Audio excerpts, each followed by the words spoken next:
육변의 시대 성령의 사랑으로 라는 제목으로 말씀을 전하고자 합니다. 사랑하는 성도 여러분, 오늘은 성령 강림 후 13번째 주일입니다. 성령 강림절은 오순절 하루에 일어난 놀라운 사건을 기념하고 끝나는 절기가 아닙니다. 오히려 성령께서 강림하신 이후 교회와 성도들이 이 세상 속에서 어떻게 성령의 사람으로 살아가야 하는지를 계속해서 묻고 돌아보게 하는 은혜의 시간입니다. 성령은 오늘도 살아계셔서 우리의 마음과 가정과 교회와 이 사회 가운데 역사하시는 하나님의 영이십니다. 그러므로 성령 강림 후의 시간을 살아가는 우리는 날마다 자신에게 물어야 합니다. 나는 성령의 인도하심을 따라 살아가고 있는가? 나는 하나님의 말씀 앞에서 변화되고 있는가? 아니면 세상의 수많은 소리에 마음을 빼앗긴 채 내 생각과 내 욕심대로 살아가고 있는가? 우리가 살아가는 시대는 참으로 놀라운 변화의 시대입니다.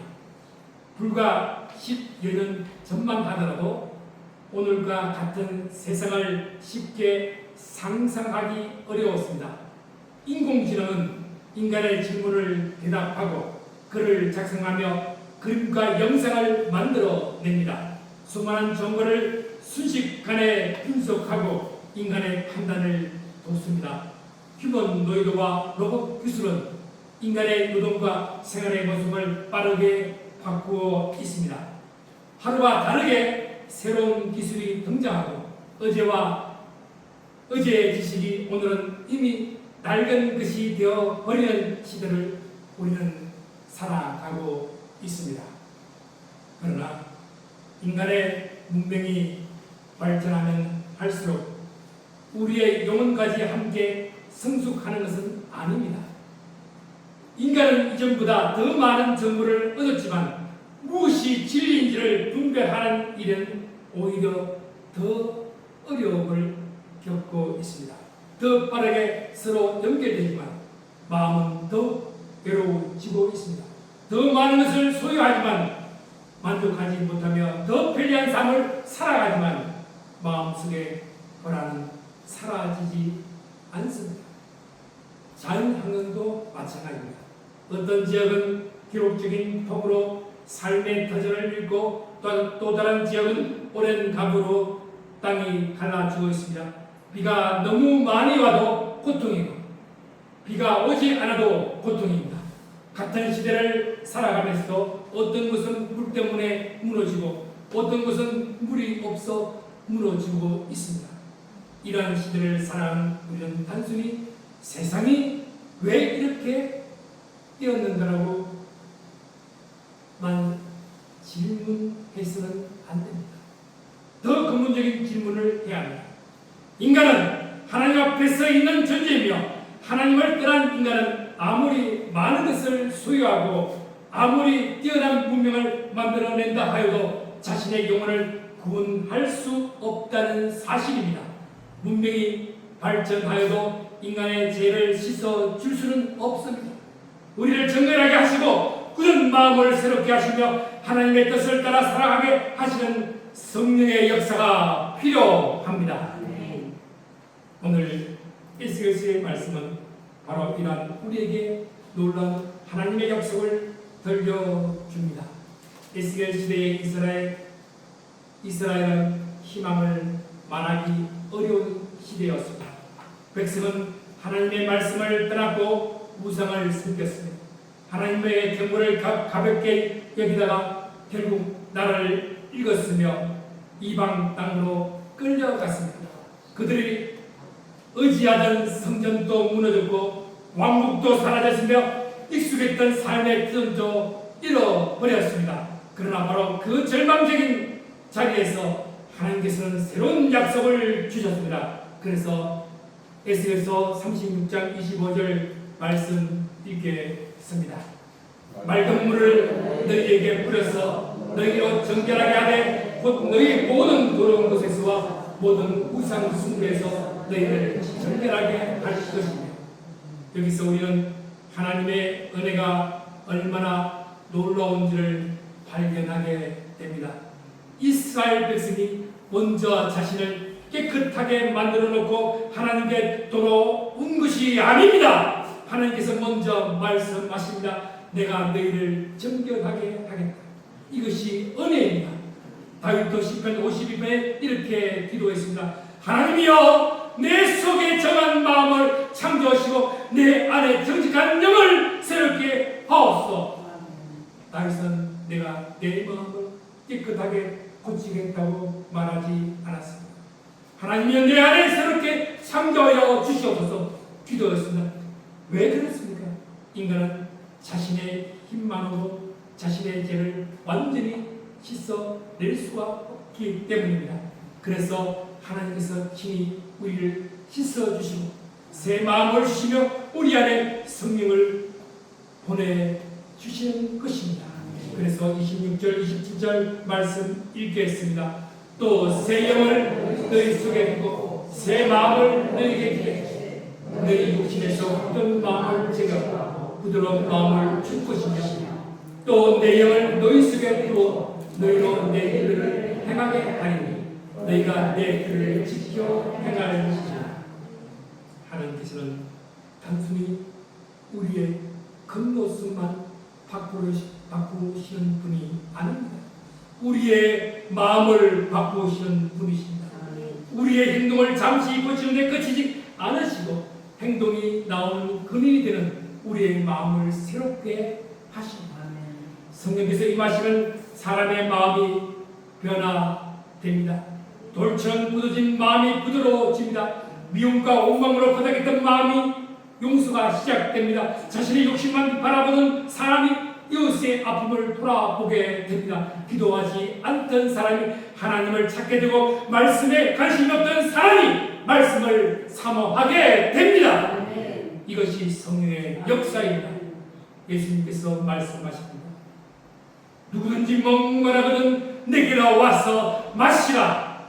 그리고 예수님께서 자신을 믿는 사람의 배에서 생수의 강이 흘러나오려고 말씀하셨습니다. 요한복음 이 말씀 예수 그리스도를 믿는 사람들이 받을 성령을 가르쳐 하신 말씀이라고 분명하게 설명합니다. 오늘 우리가 사는 시대는 겉으로 보면 풍요로운 시대입니다. 우리는 필요한 것을 쉽게 구할 수 있고 세상의 수많은 정보를 손 안에서 확인할 수 있으며 멀리 있는 사람과도 즉시 연결할 수 있습니다. 그러나 정작 인간의 영혼은 깊은 갈증을 느끼고 있습니다. 왜 그렇습니까? 인간의 영혼은 세상의 것으로 완전히 채워질 수가 없기 때문입니다. 우리 영혼은 하나님을 떠나서는 참된 인식을 얻을 수 없습니다. 그러므로 성령께서는 오늘도 우리를 하나님께 부르십니다. 죄를 깨닫게 하시고 회개하시며 십자가의 언니를 붙들게 하십니다. 그래서 베드로후서 3장 14절 읽겠습니다. 그러므로 사랑하는 자들아 너희가 이것을 바라보라니 주 앞에서 정도 없고 흠도 없이 평강 가운데서 나타나기를 힘쓰라. 어떻게 인간이 정도 없고 흠도 없이 살 수 있습니까?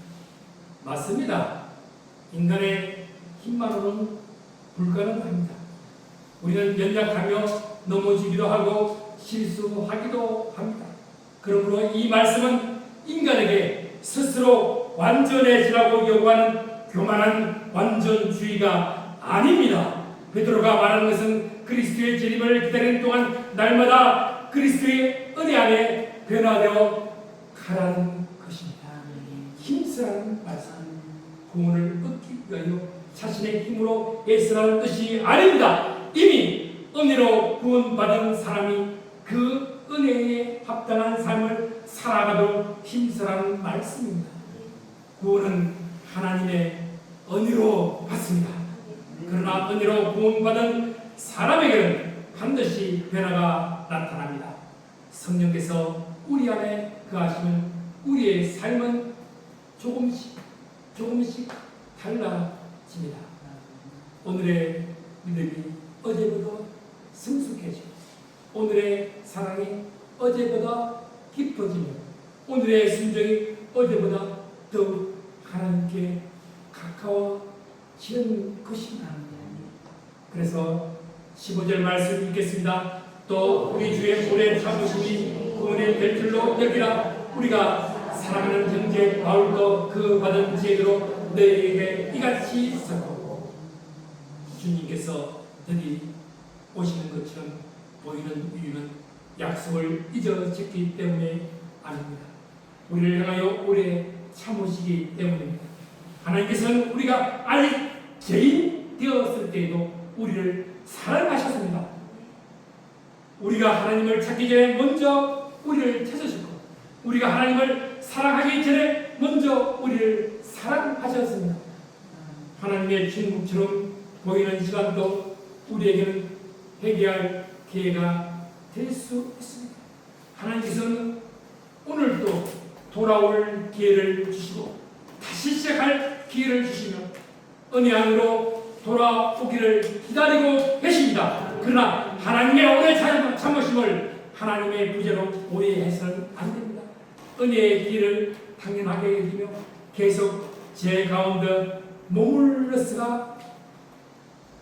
머물러서는 안 됩니다. 그러므로 우리는 오늘이라는 시간을 귀하게 여기며 깨어 있어야 됩니다. 16절 말씀 읽겠습니다. 또 그 모든 백제도 이런 일이 가나여 말하였으되 그 중에 알지 어려운 것이 들어있으며 무식한 자들과 굳세지 못한 자들이 다른 선생과 같이 그것도 억지로 풀다 스스로 멸망에 이르느니라. 여기서 베드로는 매우 중요한 사실을 인정합니다. 바울의 편지 가운데는 알기 어려운 부분도 있다는 것입니다.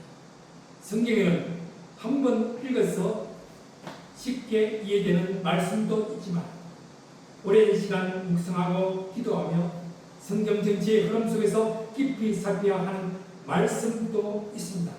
그러므로 우리가 모든 말씀을 한 번에 다 이해하지 못한다고 해서 부끄러울 필요가 없습니다.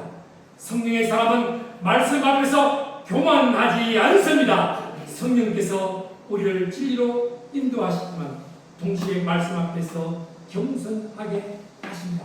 그러므로 이해되지 않는 말씀을 만날 때 우리는 기도해야 합니다. 성령님, 이 말씀을 깨닫게 하소서. 내 생각을 말씀에 맞추게 하시고 말씀을 내 생각에 맞추지 않게 하소서. 이것이 성령의 조명을 구하는 믿음의 태도입니다. 억지로 푼다는 것은 성경의 본뜻을 떠나 자신의 생각과 욕심에 맞도록 말씀을 비틀어 해석하는 것을 의미합니다. 하나님의 뜻을 찾는 것이 아니라 자신이 원하는 결론을 먼저 정해놓고 성경을 그 결론에 억지로 끌어다 맞추는 것입니다.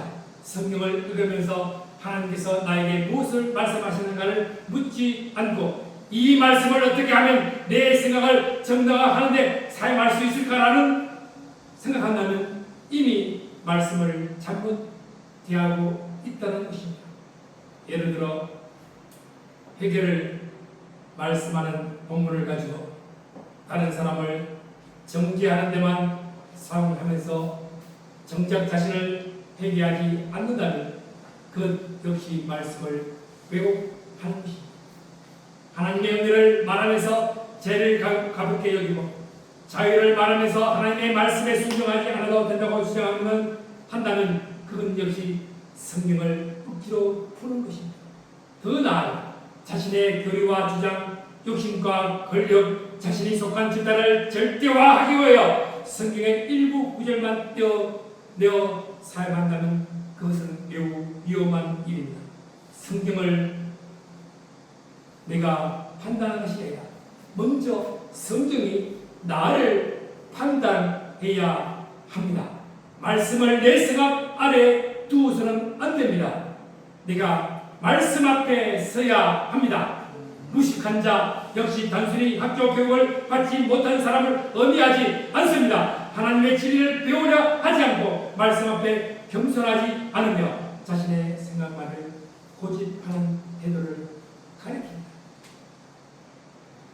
또한 굳세지 못한 자는 믿음의 뿌리가 깊지 않고 이 말에도 흔들리고 저 말에도 흔들리는 사람을 의미합니다. 그래서 17절 말씀 읽겠습니다. 그러므로 사랑하는 자들아 너희가 이것을 미리 알았은즉 무고한 자의 미혹에 이끌려 너희가 굳세지에서 떨어질까 생각하라. 오늘의 미혹은 과거보다 더 복잡하고도 교묘합니다. 거짓은 언제나 거짓의 모습으로 하면 우리에게 다가오지 않습니다. 진리와 사랑과 자유의 이름으로 다가오기도 합니다. 과학과 진보의 이름을 사용할 수도 있고 심지어 성경의 말씀을 가지고 다가올 수도 있습니다. 그러므로 우리는 반드시 분별해야 합니다. 어떤 주장과 가르침이 우리를 예수 그리스도에게서 멀어지게 하고 죄를 가볍게 여기게 하며 회개와 순종을 필요 없는 것으로 만들고 인간 자신을 하나님보다 높이게 한다면 우리는 그 안에 어떤 미혹이 있는지를 분별해야 합니다. 오늘 우리에게 필요한 것은 단순히 많은 정보를 아는 것이 아니라 영적인 분별력입니다. 아무리 인간의 지식이 발전한다고 하여도 인간의 죄 문제를 해결할 수 없습니다. 아무리 많은 정보를 얻는다 하여도 인간의 마음을 정결하게 만들 수는 없습니다. 그래서 이사야서 41장 10절에 이렇게 말씀합니다. 두려워하지 말라. 내가 너와 함께 합니다. 놀라지 말라. 나는 내 하나님이 되리라. 내가 너를 굳세게 하리라. 참으로 너를 도와주려. 참으로 나의 의로운 오른손으로 너를 붙들리라. 세상이 아무리 빠르게 변하여 하나님의 손은 변하지 않습니다. 기술은 변하고 정권도 바뀌며 경제와 사회의 지수도 계속 변화합니다. 인간이 만들어 놓은 수많은 것들이 나타났다가 사라집니다. 그러나 하나님의 말씀은 변하지 않습니다. 예수 그리스도의 은혜는 시대를 넘어 영원합니다. 그러므로 우리는 변화하는 세상 속에서 흔들리지 않는 진리를 붙들어야 합니다. 베드로후서의 마지막 말씀은 우리에게 가장 중요한 삶의 방향을 제시합니다. 18절 말씀 읽겠습니다. 오직 우리 주 구주 예수 그리스도의 은혜와 그를 아는 지식에서 자라가라. 영광이 이제와 영원까지 그에게 있어야 하시나. 성령의 사람은 멈추어 있는 사람이 아닙니다. 어제 믿음에만 머물러 있지 않습니다. 과거에 받은 은혜만을 자랑하면서 오늘의 순종을 잃어버리는 사람이 아닙니다. 성령의 사람은 날마다 자라갑니다. 무엇보다 예수 그리스도의 은혜 안에서 자라가야 합니다. 지식만 많아지는 것이 아닙니다. 사랑도 함께 자라야 합니다. 성령을 아는 것과 함께 말씀에 순종하는 삶도 자라야 합니다. 기도의 말만 많아지는 것이 아니라 하나님을 향한 마음도 더욱 깊어져야 합니다. 오늘 우리가 살아가는 세상은 빠르게 변하고 있습니다. 그러나 하나님은 변하지 않습니다. 세상의 기술은 날마다 새로워지지만 하나님의 말씀은 영원합니다. 인간의 지식은 계속 확대되지만 인간의 영혼을 구원하시는 분은 오직 예수 그리스도이십니다. 그러므로 세상의 소리가 아무리 커져도 우리는 성령의 음성을 들어야 합니다. 성령의 역사는 특별한 사람에게만 나타나는 것이 아닙니다. 날마다 말씀을 붙들고 살아가는 사람, 자신의 죄를 깨닫고 회개하는 사람, 예수 그리스도의 은혜를 의지하는 사람, 하나님의 말씀 앞에 자신을 낮추는 사람, 이웃을 사랑하고 용서하며 진리를 따라 살아가려는 사람 가운데 성령께서 역사하십니다. 이 은혜를 받은 사람은 세상의 유혹에 쉽게 흔들리지 않습니다. 말씀 앞에 겸손하게 서게 됩니다. 자신의 죄를 깨닫고 회개하게 됩니다. 예수 그리스도의 은혜를 더욱 깊이 알게 됩니다. 그리고 마침내 주님 앞에서는 그날까지 은혜와 그를 아는 지식 가운데 계속 자라가게 됩니다. 사랑하는 성도 여러분, 세상은 계속 변할 것입니다. 새로운 기술이 등장하고 인간의 삶의 모습도 달라질 것입니다. 그러나 우리의 믿음의 중심은 변하지 않아야 합니다. 성령께서 우리의 굳은 마음을 새롭게 하시고 우리의 눈을 열어 하나님의 말씀을 바르게 깨닫게 하시고 세상의 유혹에 흔들지 않게 하시기를 바랍니다. 그리고 주님 앞에 서는 그날까지 우리 주 곧 구주 예수 그리스도의 은혜와 그를 아는 지식에서 날마다 자라가는 성령의 사람들이 되시기를 주님의 이름으로 축원합니다. 기도합시다. 주님, 우리에게 맑은 물을 뿌려주소서. 정결하게 하여 주시옵소서. 우리의 굳은 마음을 제거하여 주시고 부드러운 마음을 허락하여 주옵소서. 우리 안에 새 영을 주시고 성령으로 충만하게 주시옵시고 세상의 수많은 소리 가운데 유혹되지 않게 하시고 하나님의 말씀을 내 생각과 욕심대로 억지로 풀지 않게 하여 주시옵소서. 성령의 조명 가운데 말씀의 질을 바르게 깨닫게 하시며 예수 그리스도의 은혜와 그를 아는 지 가운데 날마다 자라게 하여 주시옵소서. 예수 그리스도 이름으로 기도드리옵나이다.